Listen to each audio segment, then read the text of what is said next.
Hey everybody, this is Marlon in Fantasy 95, and I'm going to be giving you my spoiler-free review of Batman vs. Superman Dawn of Justice. I was one of the lucky people that got to go to an early screening on Monday night, so I got to see it before anyone else, so that was really cool. It did seem like some people snuck into the theater, because there was a lot of people I didn't recognize, but so it was a really enjoyable experience to go see a movie early. So this, like I said, this review is going to be completely spoiler-free. I'm not going to spoil it for anybody, even though this review is going to be coming out the day that the movie comes out for everyone else. Would have been sooner, but it's just been a very crazy week. But anyway, so let's get started.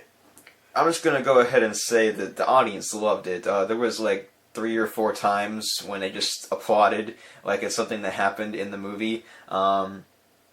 If it doesn't happen for your theater, I'm sure you can kind of pick out the spots where they would. But it was definitely a crowd pleaser for the preview showing, as to be expected, because it's a lot of, hardcore fans.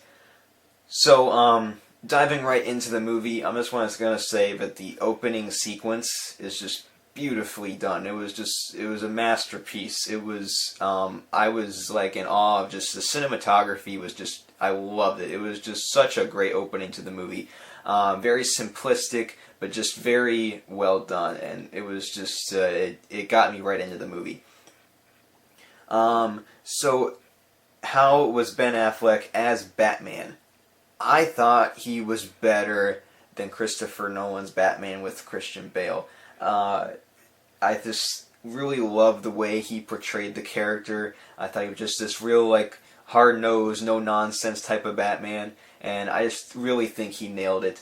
As far as Jesse Eisenberg as Lex Luthor, you're seeing a lot of mixed reactions from people, and I understand that just from, even though I did like the character, I wouldn't say it was classic Lex Luthor, which is probably what's annoying a lot of people.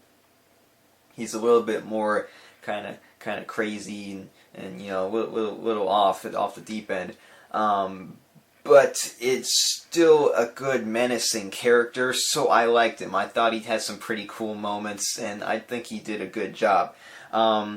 So I did want to see, as like a little complaint, as far as characters go, I wanted to see more of Alfred, and we really didn't get to see too much of him, and I was kind of hoping that we would get more there was just the problem, I'll just go ahead and go into this now, was that there was just so much crammed into the movie, and that hurt it at times, especially in the first half. The first half had very wacky editing, as I've liked to say, very wacky. It was like just so much being thrown at you, with so many different events happening, and so many characters being introduced, obviously trying to set up the greater universe of the Justice League. And I really think they would have benefited if they would have fit in, excuse my phone, if they would have benefited from putting in a Batman movie in between Man of Steel and Batman vs. Superman. I thought it would have cleared up a lot of that clutter that we saw in the first half of the film.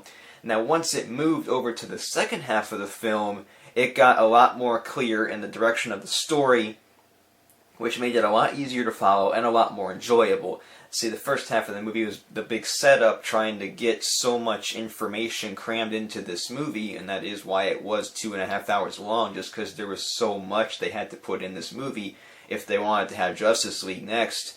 And then on top of that, they're introducing, like, okay, Batman's here. Like, he's just, not really an origin story, because they gotta move along and have the Batman vs. Superman thing. So, in that aspect, I thought that, an extra movie before this one would have been helpful. But like I said, once it moved past that second part, it really gets going, and it really starts to get good. And it does have some great moments in the first half of the film.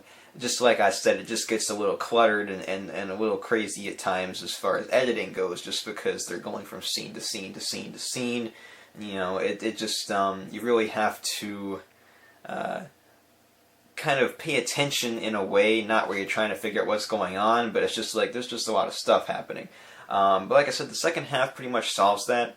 and it does get really good. The final battle was very enjoyable, especially with Wonder Woman, and just like when her music came on, it was just great. Hans Zimmer and I think Junkie XL was with that as well, so they did a great job with that music for Wonder Woman. It was just got you really pumped up when you saw it.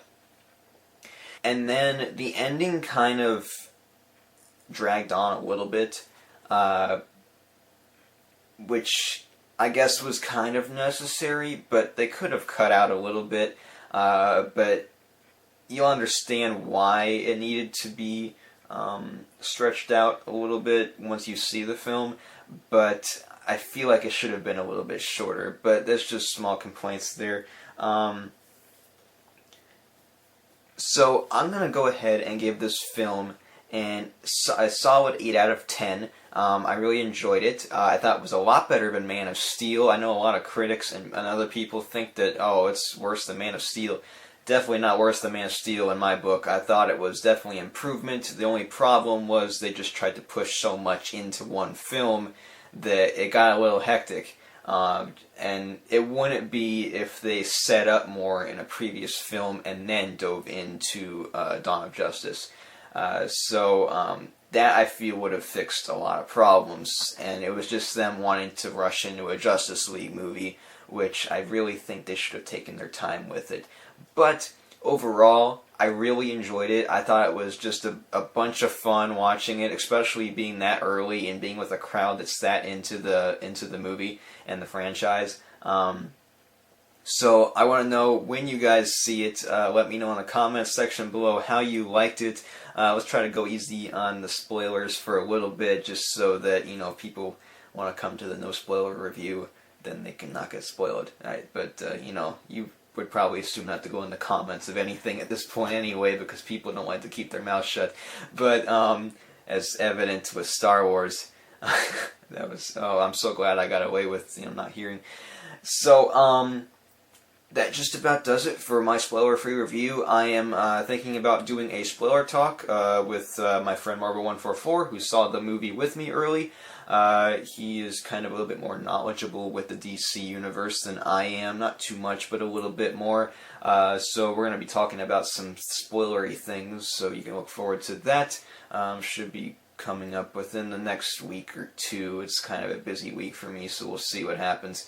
Make sure to like me on Facebook, follow me on Instagram and Twitter, and make sure to hit that subscribe button. And I would like to do a little quick thank you. I just hit 10 million views and 16,000 subscribers, so thank you very much, guys. That's just it's really cool that I've gotten this far, and I always appreciate all of the likes, the comments, and the views, of course, and I'm glad that there's a lot of people that are enjoying the content I produce, because it's really something I really like to do.